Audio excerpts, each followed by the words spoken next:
Hello, everyone. Welcome to this session. Um, welcome to the Scholars in Blockchain International Symposium hosted by the British Blockchain Association. My name is Naseem Naqvi. I'm the president and founder of the British Blockchain Association and also the editor-in-chief of our journal. We are very pleased to host this world's first of its kind event, inviting leading professors and academics from around the globe to share their insights and expertise with us. We had some excellent sessions this morning, very engaging discussion, wide range of topics. So it's been very useful learning experience for me personally as well. So the plan is that each speaker has about 5 minutes to talk about themselves, their institution, and the educational and research opportunities that are being offered by their university, their department, and finally, any tips, advice, suggestions they have for blockchain and crypto researchers. So we have the first speaker we have is Laura Ricci, and I would like to invite Laura to start. Hi. Hi. Can you hear me? Okay, it's okay. Yes, we can hear you. Please go ahead. Yes. Okay. Thank you. First of all, thank you very much for having invited me in this event. I am Laura Ricci from, I am the head of the PISA Distributed Ledger Lab. It's the Department of Computer Science, University of Pisa. And so in our lab, we are about 12 persons. We have 2 full professors, 2 tenure-track researchers, 2 postdocs, and 6 PhD students. And we have several collaborations, both in Italy, for instance, with Bank of Italy, which is very interested in blockchain technology, okay? And I have a PhD student from Bank of Italy, with the Italian National Research Council, and with a foreign university, for instance, University of Cambridge, of Surrey, KAUST in Saudi Arabia, and so on.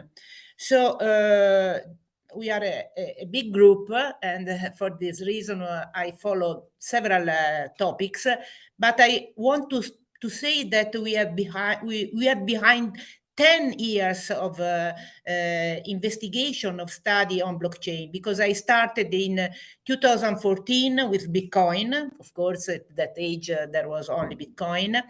And the first contribution, our first contribution, academic contribution papers were in 2016. And the milestone of the group are that in 2018, I joined the Italian National Group for the definition of the Italian strategy on blockchain. So we compiled a report that gave some ideas on the application of blockchain in Italy, especially for Made in Italy. Certification of Made in Italy was very important for us.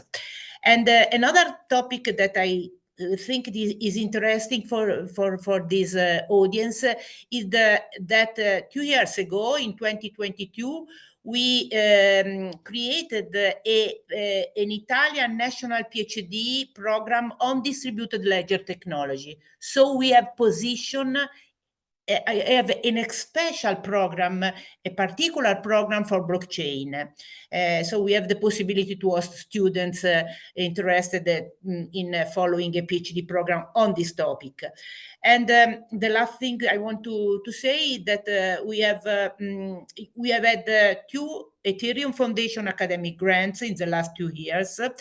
And in June 2025, we will host in Pisa the IEEE International Conference on Blockchain. I am the organizer. So these are the milestones, I can say, of our lab. And what we are doing, I can say that mainly we have 2 research directions. One is related to the analysis of transaction from blockchain, in particular from Bitcoin and Ethereum. And the other is a research line which is more system-oriented, so layer 2 solution to improve scalability, privacy, and so on. We have these two tools, I can say, in the lab.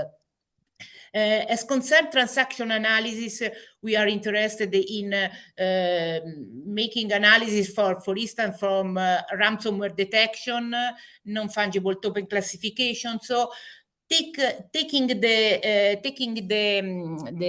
transaction, build a graph and apply graph techniques to discover some particular motive in the graph, indicating that there is a scam on something like that.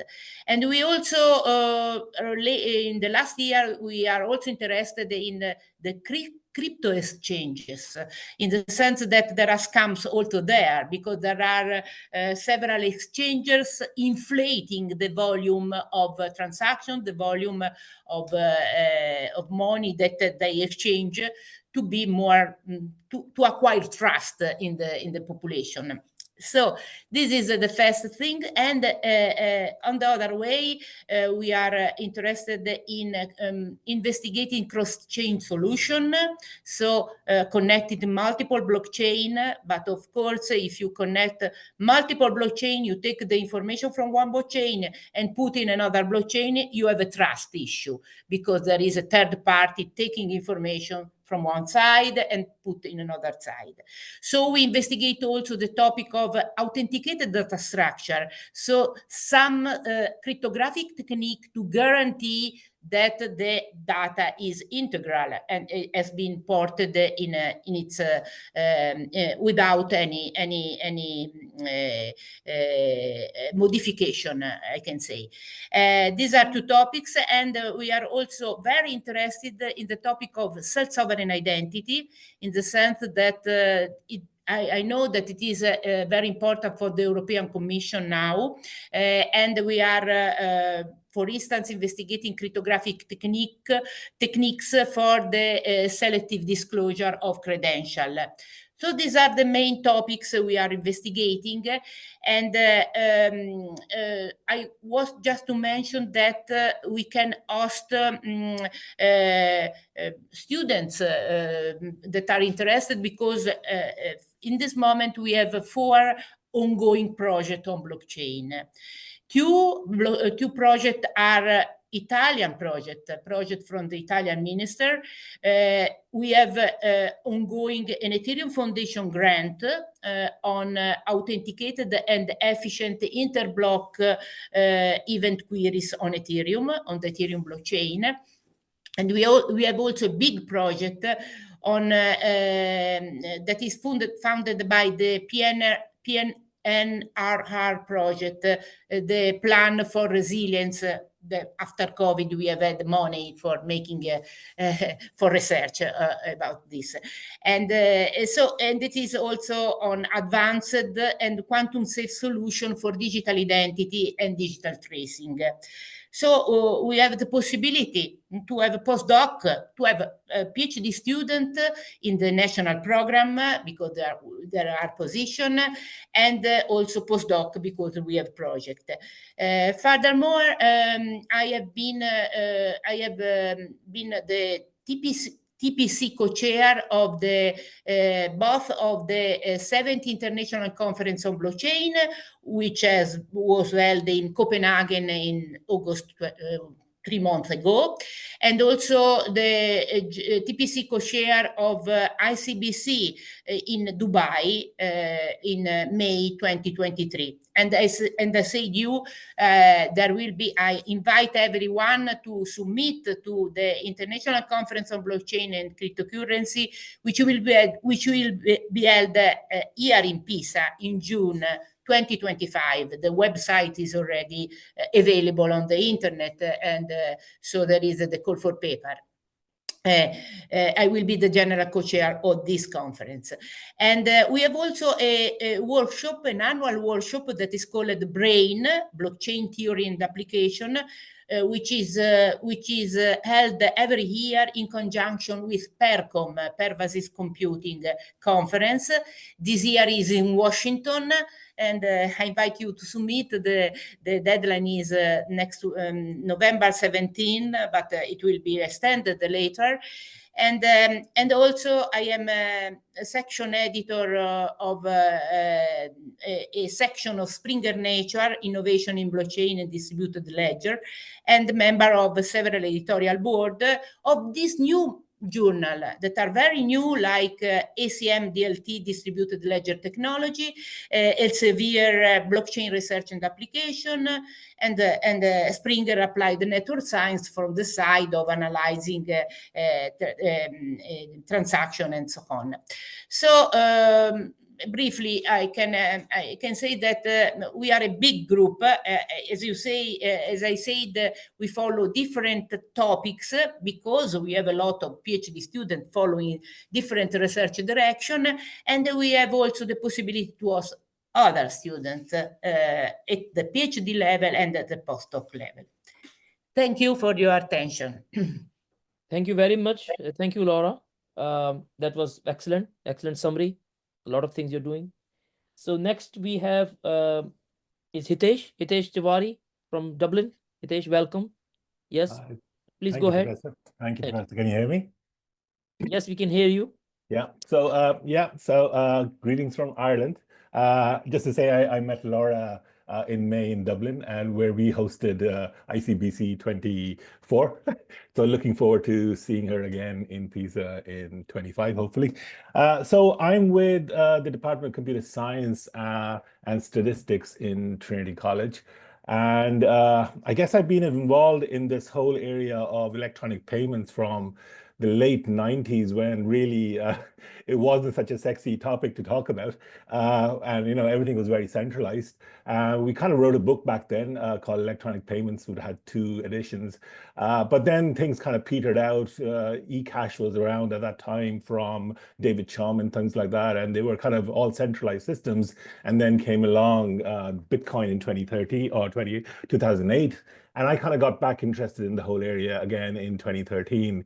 And since then, we've been very active in this area. So my areas of research are really network security and applied cryptography.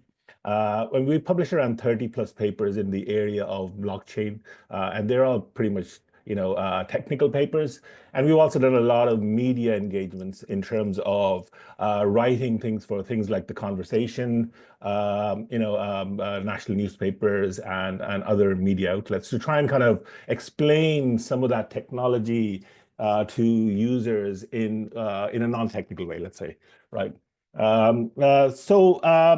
I guess we're involved in, we've been involved in a number of projects. Let me go back a little bit as to where we started. Initially, when we started, we went back to things called identity, and we kind of looked at something like SSL certs. And one of the things we were kind of thinking, well, nobody's ever built a PKI here, a public key infrastructure. Why not?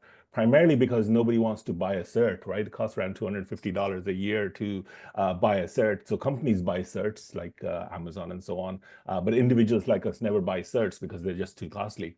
So our idea there was that we're using a blockchain technology. Each institution could actually verify the identity of their own users, their students, and issue certs to them and put them on the blockchain. And if you had that across a large number of institutions and companies, suddenly you have a PKI in place. And once you have a PKI in place, you can do all sorts of interesting things, right? You can have encrypted and signed emails. You can have one-time passwords for logging into, websites and social media accounts and so on and so forth. So that was kind of our initial foray. And once we had that in place, we kind of thought, well, can we do this for e-voting? And so what we did was we took a cryptocurrency called Zcash. And because it's got the underlying thing of a fully anonymous and auditable cryptocurrency, we said, well, anybody who wants to stand for election should get a Zcash wallet. And if we know the people who can vote, so it's a closed system, then we can issue each of those guys with a virtual Zcash wallet as well with a token, and they all drop a token into the person they want to vote for, right? And the person who gets the most tokens, and we can verify it and audit this on the blockchain, wins the election. Right. So unlike a black box election mechanism that we have today, this would be a very transparent one. Right. That's kind of where we kind of started off our journey. And then since then, we've kind of done a lot of other work in terms of looking at, slicing 5G spectrum and creating a brokerage using blockchain. So, something quite different from any of the other things that we've done before. And currently, we're involved in a couple of interesting projects. One is with something called the Electricity Supply Board, which maintains the grid in Ireland. And they have a particular problem in the sense that they have these things called, and these are European-wide instruments called a Guarantee of Origin certs, or GO certs. And they basically say this cert identifies 1 megawatt hour of green energy. Now, the problem today is that these certs can be generated up to 12 months in advance of being consumed by large corporations such as data centers, Intel, and people like that. So the cert could be generated in January and consumed towards the end of the financial year, and it can be a 12-month lag. So there's no correlation between, when the electricity was generated and when it was consumed. So ESB approached us last year and said, can you help us with this? And so what we're trying to do is build a real-time trading platform for them over blockchains. So that's been it's an ongoing thing, and it allows everybody to kind of put their hand on their heart and say to some extent, well, you know what, we, to the best of our knowledge, we actually use some green energy because there was a lot of green energy in the system at that time, right? Now the mix on the grid is of course of coal, gas, and nuclear as well. But at least you can say with some more confidence than you can today that you're not doing greenwashing. Right. So that's kind of where we are with that. We're also involved with a company called Ripple under the university, their university research blockchain initiative called UBRI. And for them, we're doing a lot of work on something called the XRPL, which is their blockchain. XRP is their token, XRPL is their ledger.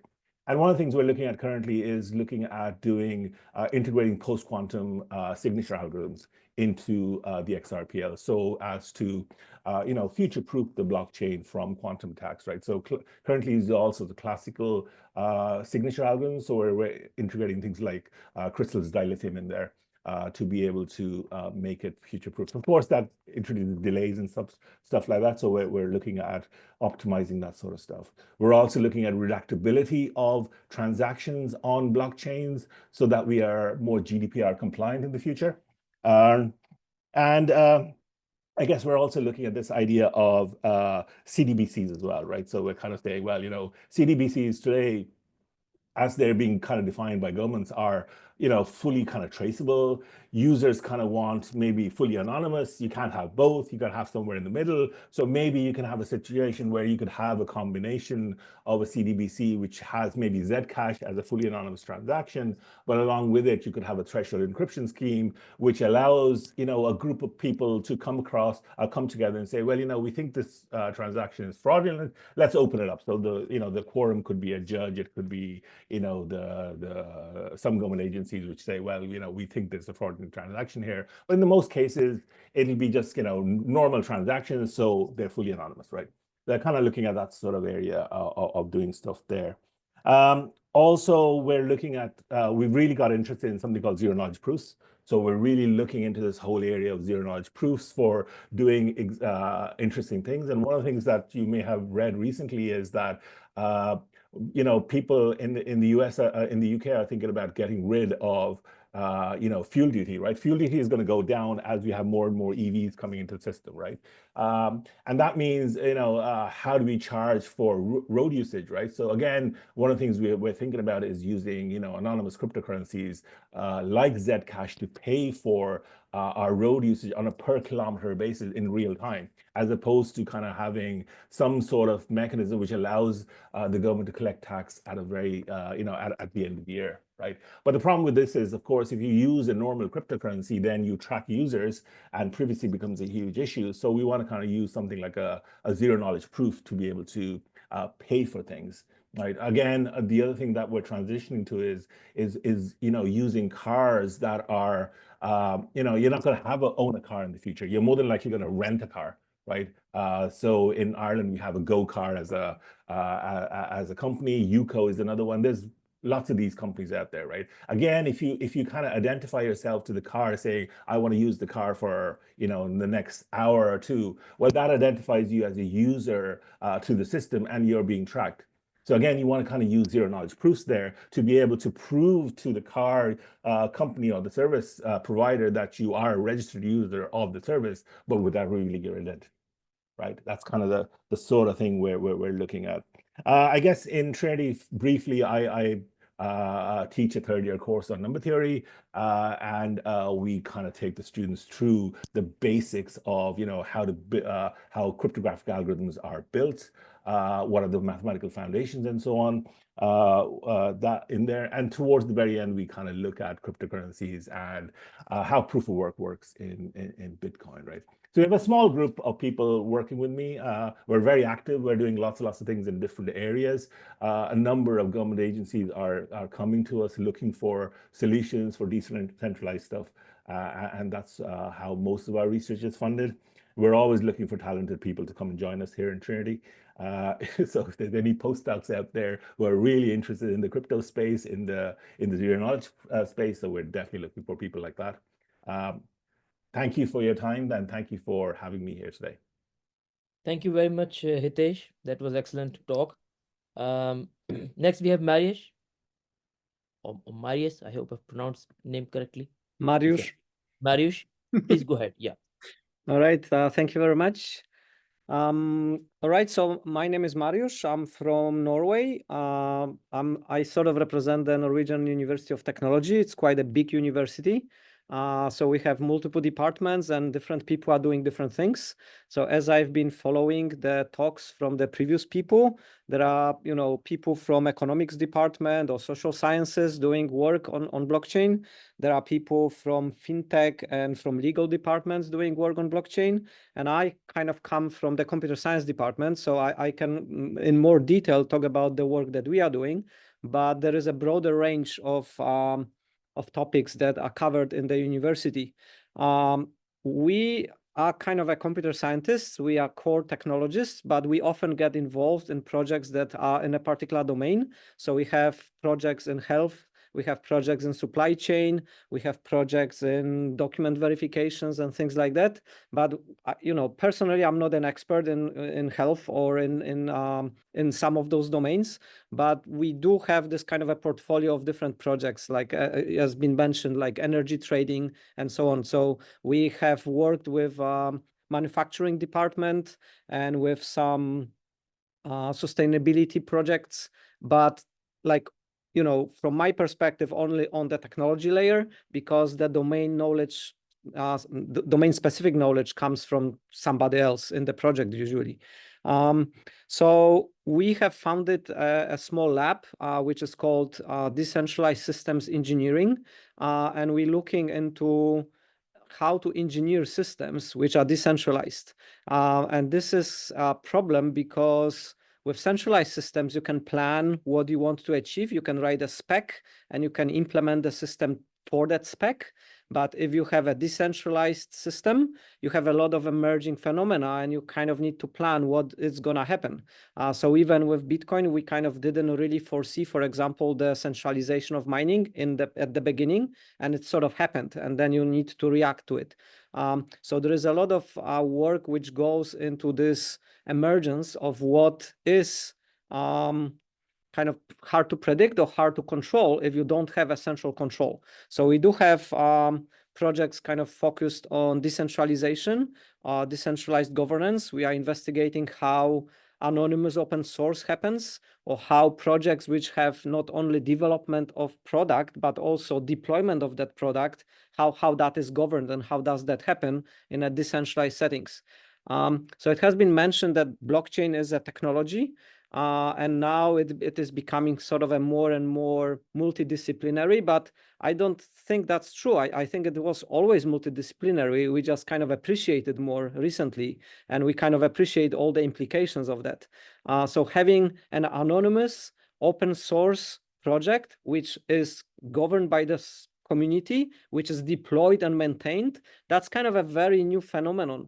And it has a very different aspects to itself, and it has to be investigated from from very different aspects. It has been mentioned about regulations, and that perspective usually people mean is that there is something that needs to be regulated from outside. And that's one perspective, but we are sort of investigating how things are regulated from inside, how self-regulation happens, and how systems become sovereign. So, for example, sovereign identity systems allow us to have, as been mentioned by Hitesh, like you can have an institution offering a kind of a root of trust, and then people can use it, can do whatever they want. So the kind of a keyword here is this intermediation. So for example, governments currently have this sort of a monopoly on managing our identities. But if this is intermediated, people are kind of offered to be able to deal with identities on their own. They are like, my friends can verify that I am who I say I am, right? And different services can happen. So this kind of ability to build decentralized applications and decentralized systems is sort of facilitated by this technology, and we are sort of slowly getting into appreciation of what it means to different use cases. So this is sort of, you know, in a very quick snapshot, main focus of the decentralized engineering lab, and the main focus of what I'm kind of investigating. We are collaborating with the law enforcement agencies because part of the work that we are doing is in the privacy and traceability. Same as Laura was mentioned, we also build graphs and we also try to trace transactions and identify malicious use cases. So this kind of abuse of this technology is part of the work that we're doing. So how this technology can be abused. And it's not only by criminals, because as been mentioned, like it can be abused by governments doing CBDC, which are fully tracking users, right? So it's kind of, you have to take different perspectives from different stakeholders into account. So trust and security and privacy sort of, it's a kind of a complicated issue which has multifaceted, perspectives. So we kind of looking into that, but because we have a knowledge and because we have the expertise, we are often asked by, law enforcement agencies, what is possible? Can we track this transaction? Or, why it is, the way it is, and what is possible and what is not possible. So we have been also developing tools and developing technologies or heuristics for identifying malicious use cases and trying to help maintain sanity of the use of this technology. So the final thing I will mention is that some of the innovations, it has been mentioned that academia is sort of behind the practitioners, and that is still true, I think. I think the practitioners and some of the young people, experimenting with these protocols and technologies are still sort of on the cutting edge, and we are trying to be a little bit more thorough and a little bit more solid in our investigations. So we kind of a little bit one step behind, but we are also looking in the usage of this technology from the kind of a dark side. So from the criminals, they do have to use technology in a very hostile environments. And, if they say something is secure and trusted, like, it has a very strong seal of approval, right? So we sort of, again, we collaborating with forensics lab and with the law enforcement agencies and kind of trying to research of what innovations are happening in this sort of fringes of the use of technology in the niches, which can lead to some interesting use cases or new ways of using this technology. Thank you very much. Thank you very much, Mariusz. Next we have Said Gulyamov. Said, can you hear me? You are next. Hello. Hello. Yes, please go ahead.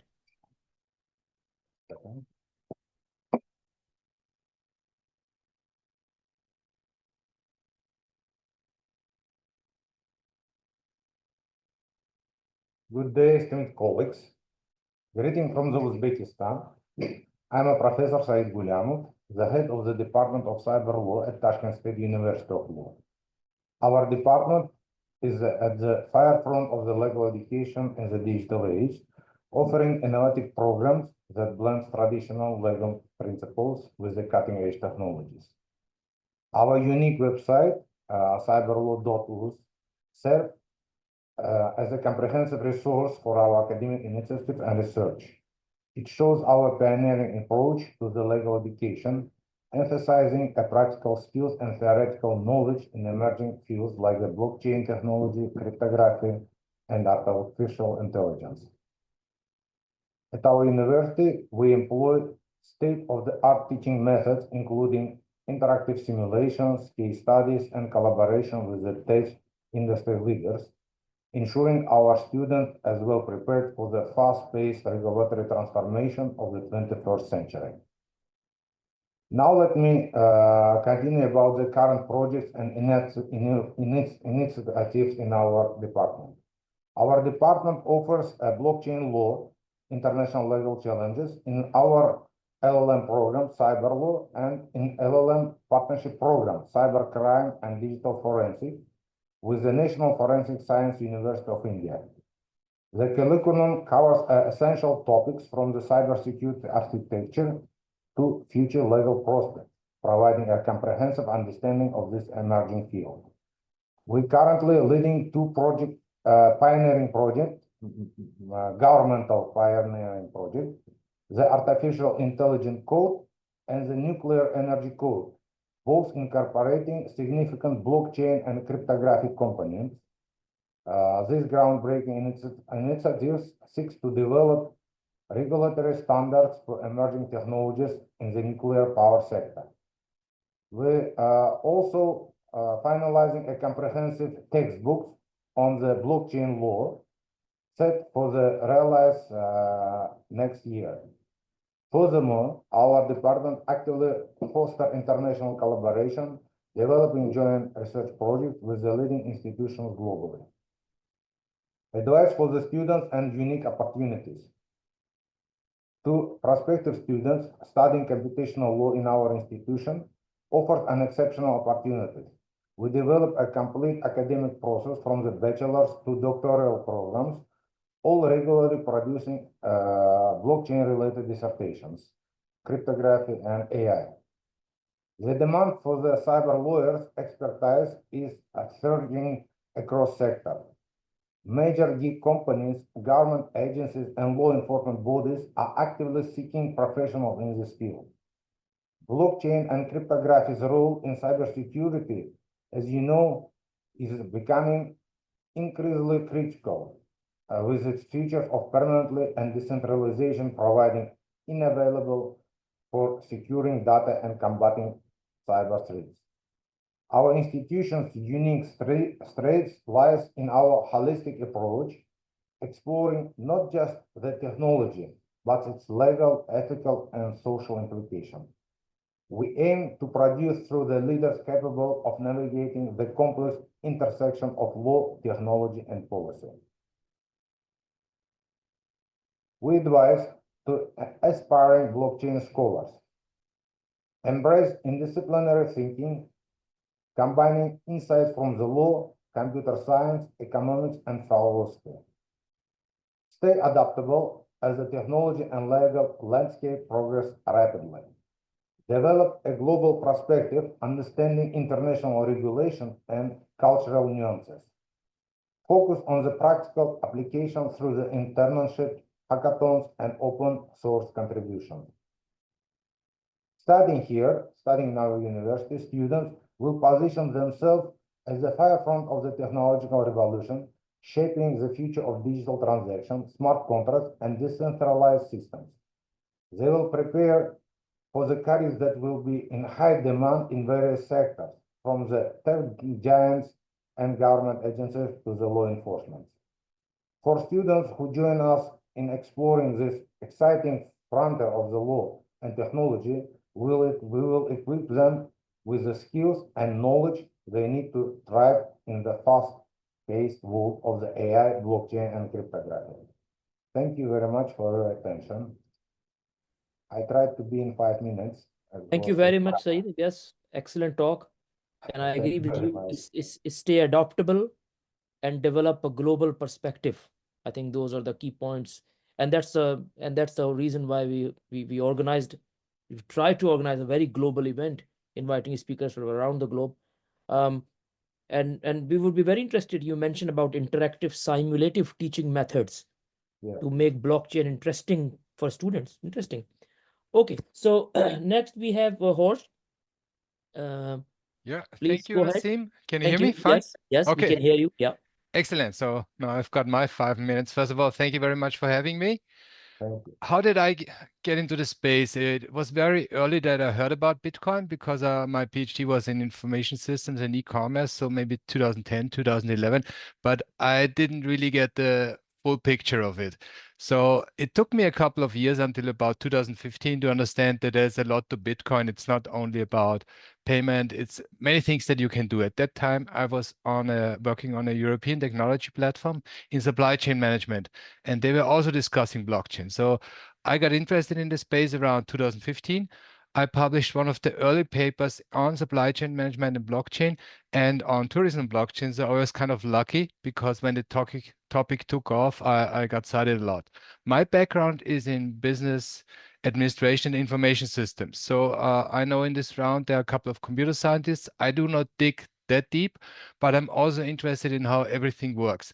Currently at my university, I'm the only one who is specialized in that kind of technologies, but I'm teaching two courses. One for the management students, in which I explain how blockchain works and how it can be used. And the other one is for data science students, where I go a little bit deeper and I show them how to program in Solidity, how to create tokens, and that kind of topics. And so my personal interest is in finding out how blockchain technologies can create some kind of value on a very broad scale.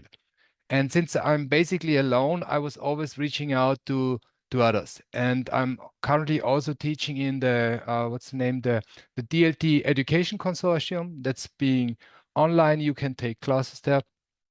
And I'm doing a lot of projects together with colleagues from all over the world. Usually I wait for someone to contact me and then we figure out if we could do anything together. For example, at the moment, I have a funding application under review in which we want to dig a little bit deeper when it comes to blockchain supply chain management. One of the partners is a small and medium-sized company that's developing blockchain solutions for supply chain. But as you know, the issue is you can only tag some kind of container or some kind of packaging.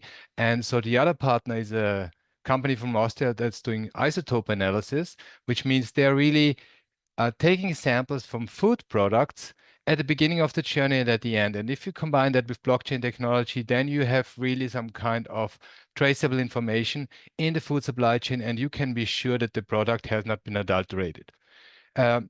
Completely different product. I was invited by a colleague to figure out how the consensus, how the consortium-based blockchain model from Hedera has evolved over time. That's currently also under review. And I mentioned at the beginning, at my university, I'm basically alone, but luckily I got a public funding and I'm going to start a new project at the beginning of 2025 with 2 PhD students. And in this project, we're going to investigate the sustainability implications of blockchain, starting with Bitcoin. Of course, in this panel, and most likely among the listeners, you know why Bitcoin uses that much energy and so on. But there's a huge spillover effect. So if you're more into technology, you might say, oh, this doesn't really matter. But I see on the business side that many companies are very hostile, still in 2024, toward blockchain, because the common understanding is blockchain uses so much energy. And I know companies having rejected or had to stop blockchain solutions built on other blockchains, let's say Ethereum, then because of that common mindset. And so that's going to be a huge project for the next 4 years. And I'm going to work together with leading organizations all over the world that are interested in the subject matter. And hopefully we can get some visibility and increase public understanding about blockchain and energy and how blockchain technologies can even be used for sustainable applications. I'm currently also working on some kind of project in which I want to create some kind of macroeconomic theory. You see I'm jumping around quite a bit, but I had the idea to figure out how different kind of external forces like blockchain or AI can create new structures within the economy. This could be on an organizational level, but it could also be on a government level, so that in the future, new forms of organizations will emerge and the structure will change completely. And finally, I have a very interesting project. I'm not sure if you know Winding Tree. Winding Tree was supposed to be the huge game changer for the tourism industry. They started around 2017. That's when I heard about them. They wanted to create a decentralized, really peer-to-peer trading model for the whole tourism industry. And I was always very excited about the project. And just as a coincidence, I met the founders of Winding Tree, with Naseem Ismailov and Pedro Anderson. And just a couple of months ago, unfortunately, they had to give up.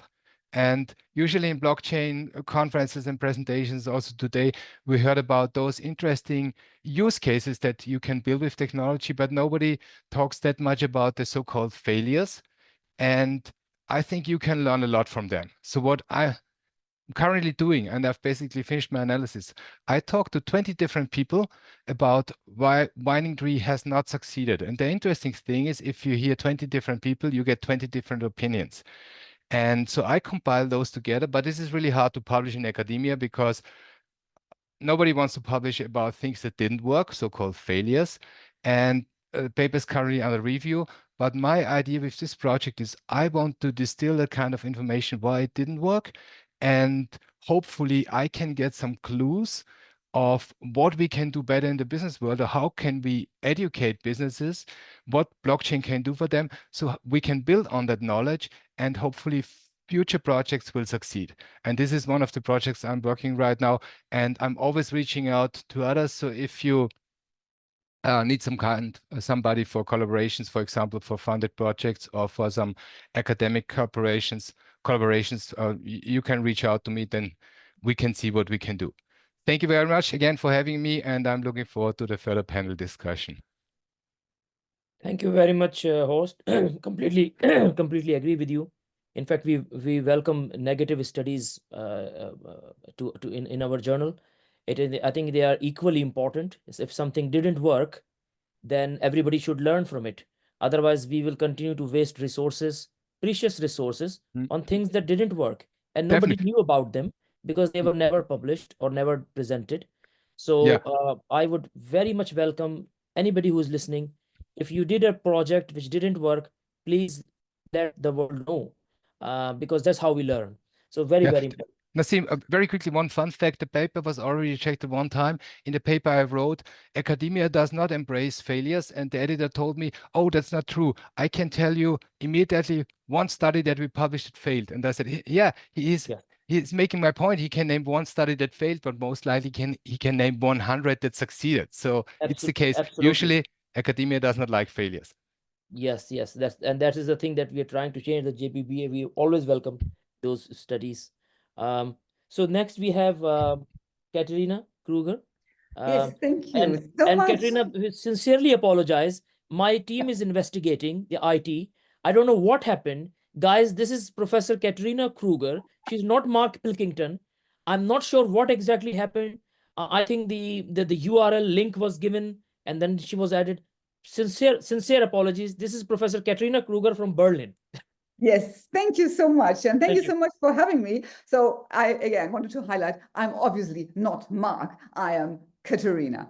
And I am also very excited being part of this kind of distinguished group. So once again, thank you very much for having me. I only can say that blockchain technology remains a field of research that continuously captivating me. That is like, it's every day like Christmas, or what is under the tree and what kind of new things can we see and can we develop, because the dynamic is so huge in this overall sphere, as well as what is going on, what kind of new things are popping up, what is not working well. It's also very important to take into consideration. So, and this is a little bit also of my work. And Horst, as you've mentioned, you're the lonesome writer somehow at your university. Me too. I am a professor at the university called HTW, University of Applied Science, and I have the privilege of teaching there since a long time. But I'm more or less the only person who is doing all and everything in blockchain technology.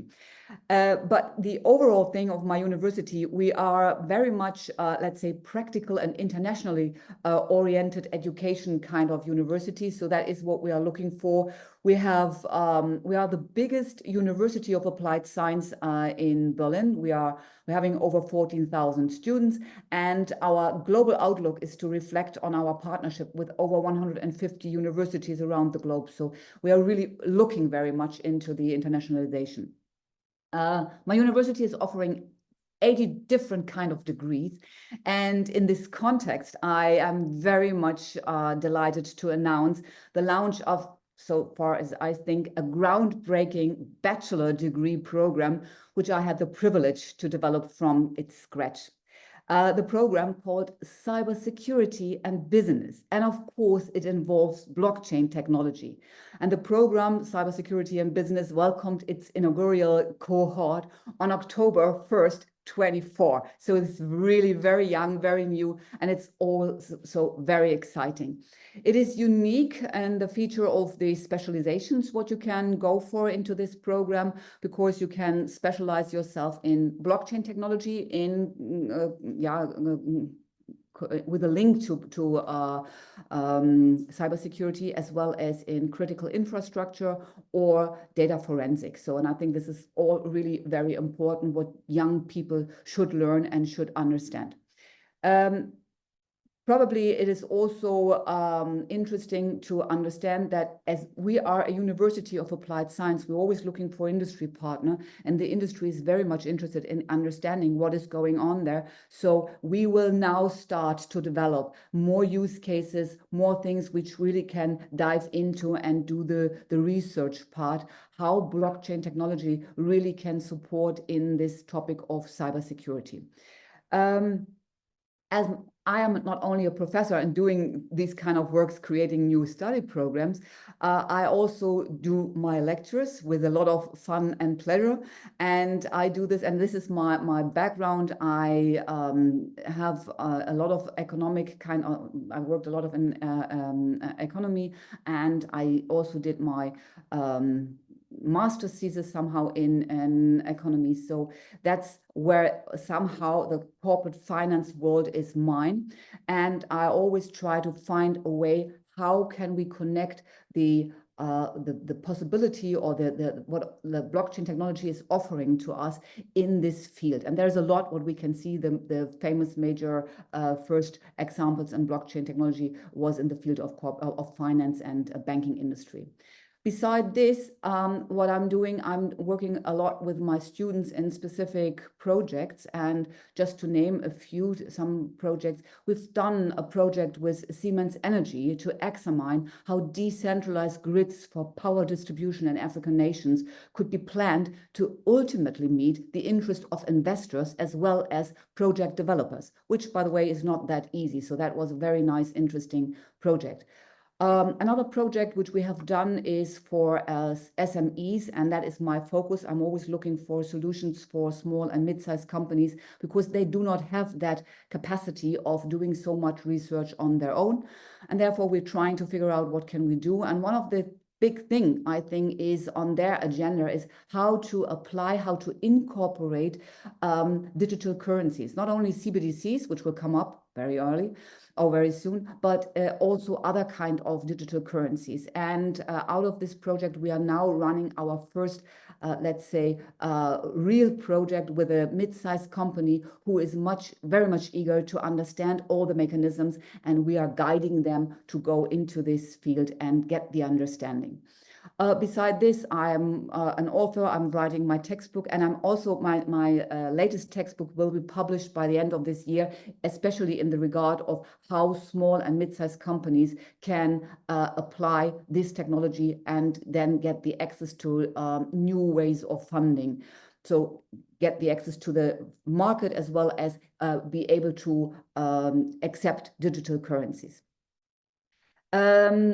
I also have done what in terms of research, I would like to say the research project, which is really very important for me, is the so-called Sea Level Rise project, which addresses the question of how to better support small and island states in managing the consequences of climate change.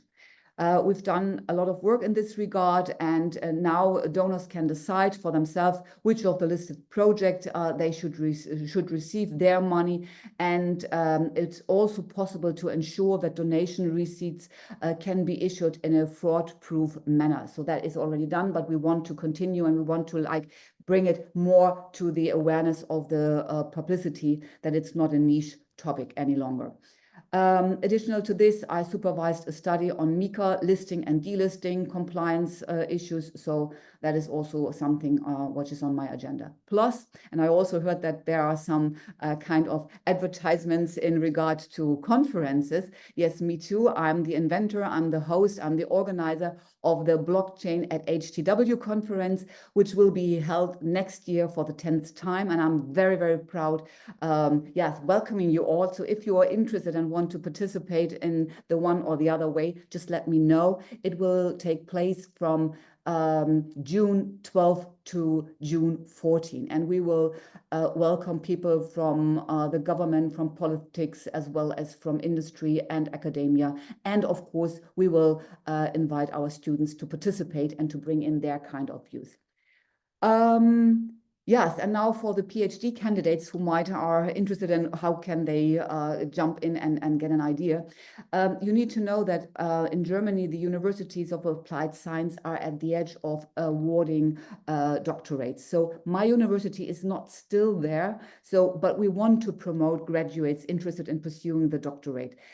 Therefore, I can offer to become a second supervisor for anyone who is interested in, or just drop me an email and we have to figure out how we can move on and figuring out which of other universities with the right to award doctorates would like to co-work with us on specific projects. And for this, thank you so much for having me and giving me the opportunity to speak about my work. Thank you. Back to you. Thank you very much. Thank you, Katrina. Excellent. Congratulations on your upcoming book. So last speaker this session, we have Prof. George from Frankfurt. Yes. Please go ahead. Yes, very good. Thank you. Yes. Hi, everyone. My name is Co-Pierre. I am the new director of the Frankfurt School Blockchain Center. I've taken over in September this year.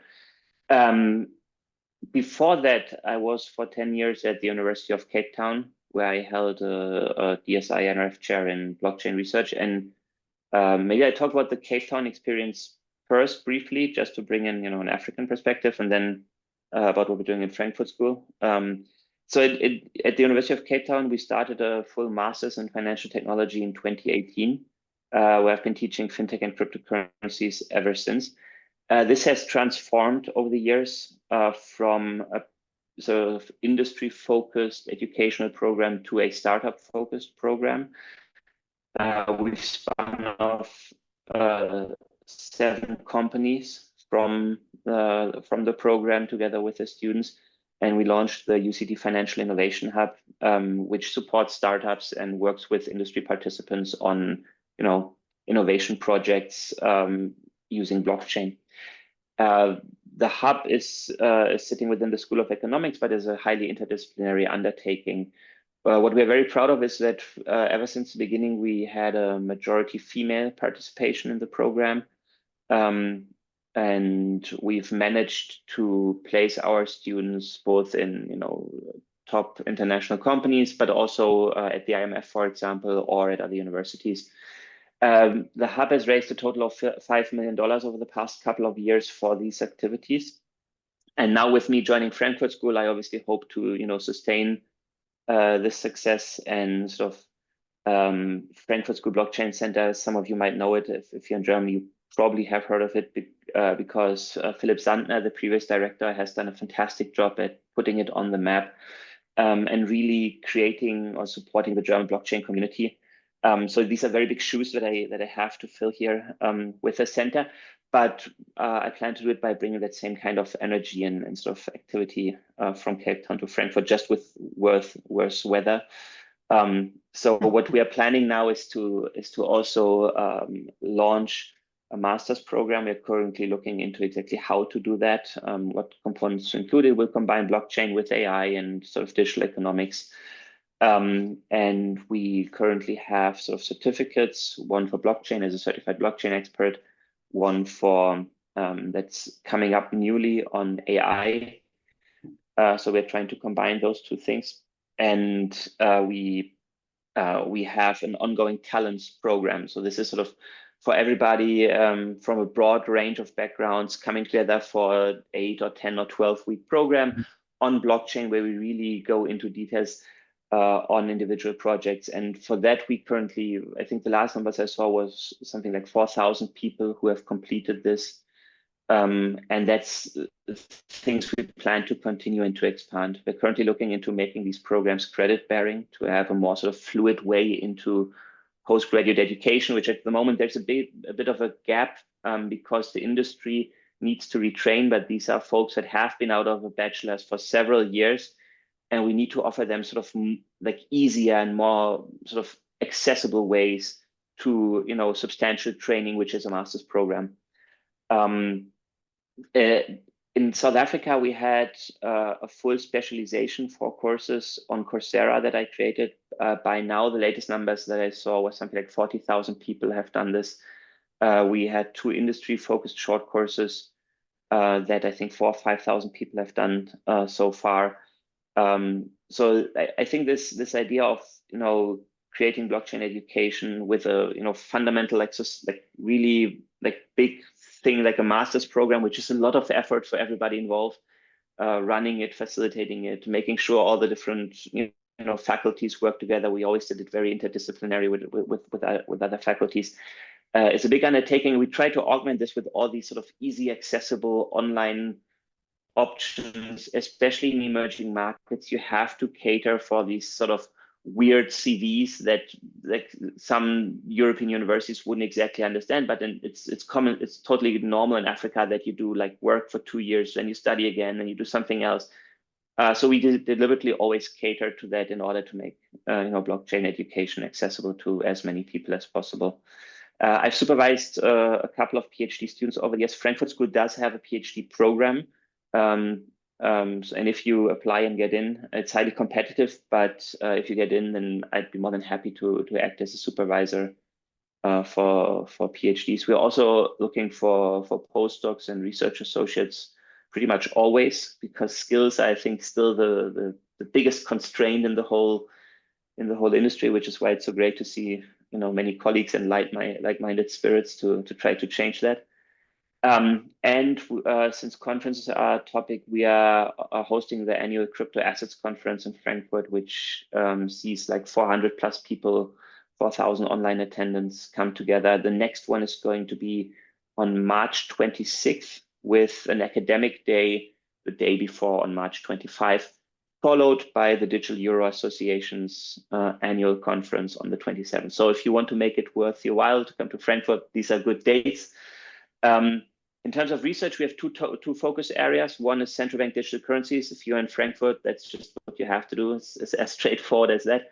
And the other one is digital property rights. So using blockchain in combination with privacy preserving technology to create new infrastructure for data management. And I think I just leave it at that. Thank you. Thank you very much. Thank you, Co-Pierre.